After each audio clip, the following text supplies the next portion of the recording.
السلام علیکم ورحمۃ اللہ وبرکاتہ۔ سب سے پہلے تو اللہ تعالیٰ کا کروڑہا ہمیں یہ شکر ادا کرنا چاہیے کہ اس رب ذوالجلال والاکرام نے ہمیں مسلمان پیدا کیا ہے، پھر نبی اکرم صلی اللہ علیہ وسلم کا سچا غلام بھی بنایا ہے، آپ کے والدین سے عقیدت رکھنے والا بھی بنایا ہے، آپ کی ساری ازواج مطہرات سے محبت رکھنے والا بھی بنایا ہے، آپ کی ساری اولاد پاک سے بھی محبت رکھنے والا بنایا ہے، آپ کے سارے اہل بیت کا غلام بنایا ہے، اور آپ کے سارے اصحاب کے ساتھ بھی محبت عطا فرمائی ہے۔ یہ بڑی خوش قسمتی ہے، اور اس دور حاضر میں تو انتہائی نازک معاملات ہو چکے ہیں، سمجھ ہی نہیں لگتی کہ لوگ کسی کا نام لے کر کس کی دشمنی نبھا رہے ہیں۔ جی اللہ تعالیٰ نے قرآن مجید فرقان حمید میں اہل بیت کا ذکر کیا ہے کہ اللہ چاہتا ہے کہ تم اہل بیت کو ہر طرح کی کمی تم سے دور کر دے، تمہیں خوب پاک صاف ستھرا کر دے۔ آج ہمارا موضوع بھی کچھ عظمت اہل بیت کا ہی ہے۔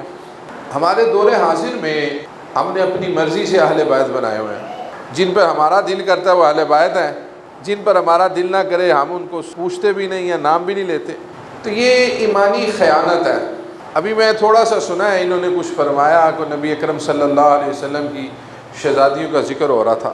سب سے پہلے تو ہمیں یہ جاننا کہ اہل بیت ہیں کون کون، اور یہ بھی یاد رکھیے کہ جو ہم کہتے ہیں نا نبی اکرم صلی اللہ علیہ وسلم کے اصحاب رضوان اللہ تعالی علیہم اجمعین، تو اس وقت دل و دماغ کے اندر یہ روشن رکھیں کہ آپ کی ساری اہل بیت بھی اصحاب رضوان اللہ تعالی علیہم اجمعین میں شامل ہے۔ جس نے رسول اللہ صلی اللہ علیہ وسلم کا ایمان کی نگاہ سے دیدار کر لیا وہ صحابی ہو گیا۔